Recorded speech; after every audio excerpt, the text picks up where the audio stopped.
इन हाथों में खेला है मेरे, और इन्हीं हाथों से रात को एक एक हॉस्पिटल से उसके जूते और कपड़े इकट्ठे किए।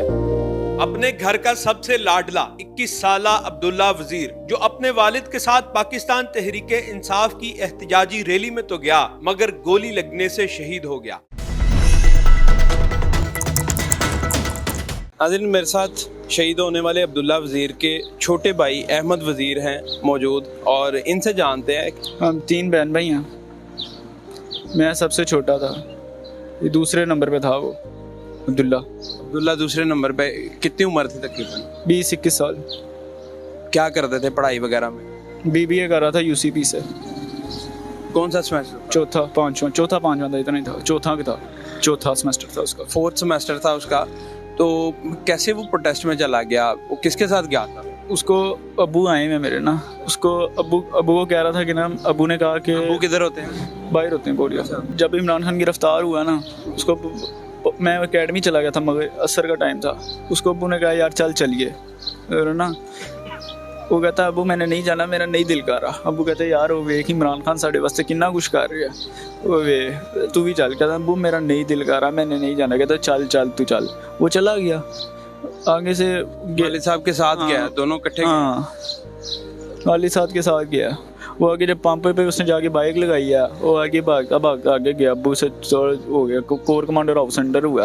यानी थोड़ा सा आगे चला गया, वालिद साहब पीछे रह गए। हाँ, अबू बाइक के बाद कोर कमांडर ऑफ सेंटर हुआ। पता नहीं अबू बल्ला आलम इससे आगे में को गोली लगी, डायरेक्ट गोली इधर लगी है, मुझे सुनने में आया। यानी ये सर के ऊपर गोली लगी है, कान के बिल्कुल। हाँ। तो कितने बजे का वाक़या है ये? 9-10 का। यानी जब मुज़ाहमत हो रही थी सिक्योरिटी फोर्सेस की जानिब से? तब का ही भाग गया। मुझे 11-10-10:30 बजे पता चला। आपको कैसे पता चला? अबू से। अबू ने फ़ोन किया आपको? अबू मैं रोटियां लेके आ रहा था, मुझे ना अबू ने फ़ोन किया यार अहमद अब्दुल्ला फ़ोन नहीं चुक रहा। ठीक है, मैंने कहा यार अबू उठा लेगा अभी फ़ोन। ठीक है अबू, फिर मुझे फ़ोन है यार अब्दुल्ला फ़ोन नहीं चुक रहा। मैंने कहा उठा लेता, मैं तो करता हूँ कोशिश। कॉल किया, उसने नहीं उठाई। ठीक है, उसको फ़ोन किया, वो फ़ोन आया उसका कि ना, अबू ने उसको फ़ोन किया उसके नंबर पे ना।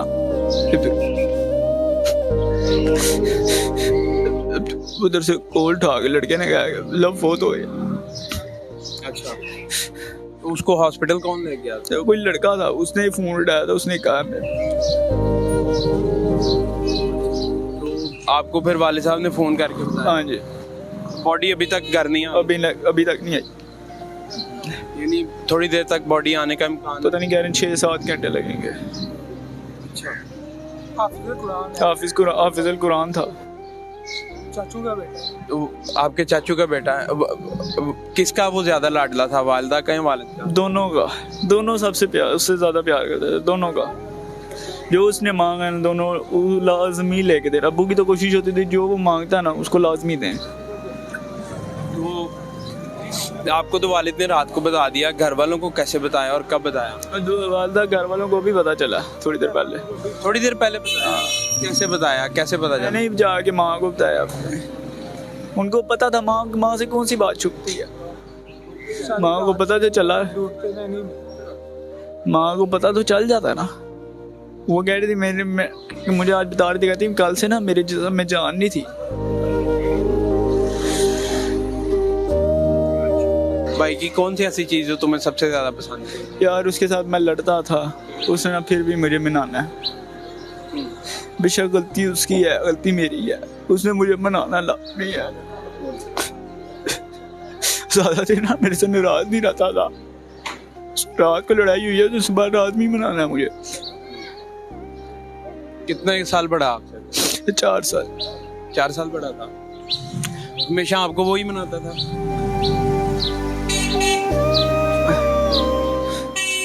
यानी दूसरे नंबर पर है वो जी।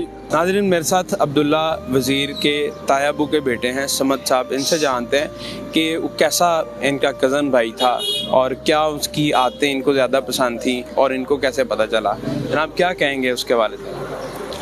इस पे देखिए क्या कह सकते हैं, मेरे लिए तो मेरे बच्चों की तरह था। इन हाथों में खेला है मेरे, और इन्हीं हाथों से रात को एक एक हॉस्पिटल से उसके जूते और कपड़े इकट्ठे किए। बच्चों से ज़्यादा क्या होता है, कुछ भी नहीं। रात को आप हॉस्पिटल में ही थे जब उसकी बॉडी उधर पहुंची? रात को हम लोग बैठे हुए थे, तकरीबन कोई 9:30 के करीब कॉल मौसूल हुई हमें चची के नंबर पर। तो इत्तला हमें यही मिली थी कि अब्दुल्ला को ना गोली लगी है और वो उसकी डेथ हो चुकी है। ऑब्वियसली ज़ाहिर सी बात है कि हम वक्तन फ़वक्तन जिस तरह हम पहुंच सकते थे सब हम पहुंचे। अब मैं जिस टाइम पहुंचा वहाँ पे तो मुसलसल शेलिंग हो रही थी, 3 से 4 शेल्स मुझे लगे, ठीक है। उसके बाद एक दो शेल्स ऐसे थे जो मेरी बाइक को हिट किए और मैं जाके मतलब ज़मीन पे गिरा। उसके बाद क्रॉस फायरिंग हो रही थी ग्राउंड के अंदर से। चाचू के साथ मैंने रब्ता किया। मेरा सबसे पहला प्लान यही था कि मैं चाचू को इवैक्यूएट करूँ। मैं चाचू के साथ रब्ता करने के बाद जब मुझे ये चीज़ कंफर्मेशन में आ गई कि चाचू किस जगह पर खड़े हैं, तो मैंने रास्ता तलाश किया। उस साइड से सारी की सारी पुलिस की भारी नफरी मौजूद थी। वहाँ से उनसे रिक्वेस्ट करते फायरिंग के अंदर से गुजरते हुए चाचू के पास पहुंचा। वहाँ पे जाके जब देखा तो अब्दुल्ला का कोई नामो निशान नहीं। हम काफ़ी देर वेट करते रहे कि शायद अभी कहीं से आ जाएगा। पुलिस वालों से कंफर्म किया कि आपने इस तरह का कोई लड़का, कोई ज़ख्मी, कोई डेड बॉडी। ऑब्वियसली ज़ाहिर सी बात है हर तरह की हम सिचुएशन के लिए तैयार थे। उसमें यह था कि यहाँ से सिर्फ गया था, पेट्रोल पंप पे खड़ा हुआ, पीछे से लोग कुछ आए तो वालिद साहब को कहते हैं कि मैं बाबा 2 मिनट में आ रहा हूँ। मैं 2 मिनट में सिर्फ वापस आया। तो काफ़ी वक्त, आधा पौना घंटा गुजरने के बाद जब वापस ना आया तो तफ्तीश हुई उनको। तो तशवीश के बाद उन्होंने जब कॉल की, कॉल बार बार आगे से नंबर बिज़ी किया जा रहा था।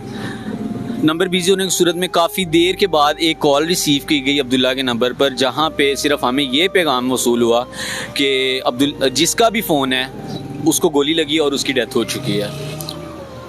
ये और इसके बाद मतलब मज़ीद हम आगे भी सर्च करते रहे लेकिन हमें कहीं नहीं। हमने services hospital, Shalimar hospital, Gangaram, म्यो hospital, इसके बाद CMH, कैंटोनमेंट हॉस्पिटल, हर जगह हमने उसको सर्च किया लेकिन कहीं से भी नहीं हमें इत्तला मौसूल हुई। सारी एमरजेंसी चेक की। लास्ट बॉडी कोई पहले से ले गया था वहाँ से उठा के? बॉडी इस तरह से लेके गया था कि लास्ट हमारा प्लान ये था कि जब हमने म्यो हॉस्पिटल को सर्च किया तो उसके बाद हमारा प्लान ये था कि अब्दुल्ला की बाइक वहाँ पे खड़ी है, डुप्लीकेट चाबी के साथ हमने अब्दुल्ला की बाइक वहाँ से रिसीव करनी थी।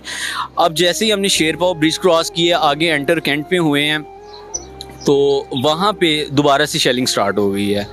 अब वो एक शेल आके गिरा हमारी आंखों में, मतलब वो पानी वगैरह शुरू हो गया, सांस बंद होना शुरू हुआ। वहाँ पे एक भाई खड़े थे, उनसे हमारी बातचीत हुई तो उन्होंने ना शावर वगैरह हमारी आंखों में किया। अब वही वसीला बनना था हमारे लिए, क्योंकि इससे पहले हम रेस्क्यू हेडक्वार्टर से हम कंफर्म कर चुके थे कि कितनी कैजुअलिटीज़ हो चुकी हैं। हमें रेस्क्यू हेडक्वार्टर से यही इत्तला मौसूल हुई कि एक कैजुअलिटी हुई है जिसका नाम वो कदीर गुजर, जो ये अभी ISF के मेंबर भी थे, उनकी कैजुअलिटी हमें मौसूल हुई और वो CMH के अंदर हमें पता लगा।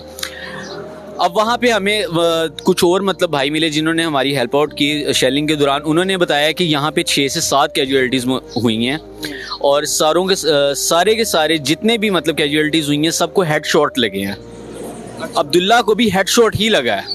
सबको हेडशॉट लगे हैं? सबको हेडशॉट लगे हैं। किसी के गर्दन के नीचे लगा है, किसी के सर के अंदर लगा है, किसी के बिल्कुल इधर दिमाग के अंदर लगा है जाके, किसी के बिल्कुल चेहरे के ऊपर आके लगा है, नाक के ऊपर।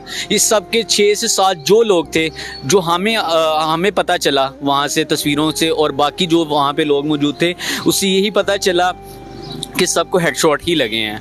वहाँ से हमें किसी ने बताया कि आप कैंटोनमेंट हॉस्पिटल चले जाएं, कैंट से बाहर। तो वहाँ पे छिपा की और ईदी की एम्बुलेंसेस लेके गई थी कुछ ज़ख्मियों को, तो आप वहाँ पे जाके पता करें। कैंटोनमेंट में जब हम लोग गए तो वहाँ पे भी दोबारा से हमें कोई अच्छा रिस्पांस नहीं मिल रहा था। इन दी एंड हमें डॉक्टर से मतलब बड़ी मुश्किल से मुलाकात हमारी हुई, तो डॉक्टर ने हमें कंफर्म किया कि ये बच्चा आया था, इसको कोई बाइक पे लेके आया था, इसके सर में गोली लगी थी और ये उस टाइम तक ज़िंदा था। अब्दुल्ला उस टाइम तक ज़िंदा था। अब्दुल्ला को फ़र्स्ट एड जो मिली है वो कंटोनमेंट हॉस्पिटल से मिली है। सेकेंडली फ़र्स्ट एड देने के बाद उसको रेफ़र किया गया मियाँ मीर हॉस्पिटल। मियाँ मीर हॉस्पिटल जाते तक अब्दुल्ला जामे शहादत नोश कर चुका था, एक्सपायर हो चुका था। वहाँ से कंटोनमेंट से हम मियाँ मीर गए कि ताकि हमें मज़ीद कोई इत्तलात मौसूल हो सकें, कोई मज़ीद हमें कुछ इंफॉर्मेशन मिले। वहाँ पे जब हम पहुँचे तो वहाँ पे सिर्फ हमें अब्दुल्ला का सिर्फ एक शूज़ मिला। बॉडी कितने बजे आपको जाके मिली कि भाई एक्चुअल में है कहाँ? आप ये देख लेंगे हम तकरीबन 9:30 के हम इसको सर्च कर रहे थे पूरे लाहौर में। सारे हॉस्पिटल्स हमने चेक किए, सारे थाने चेक किए, हमें सुबह 4 बजे जाके बॉडी मिली।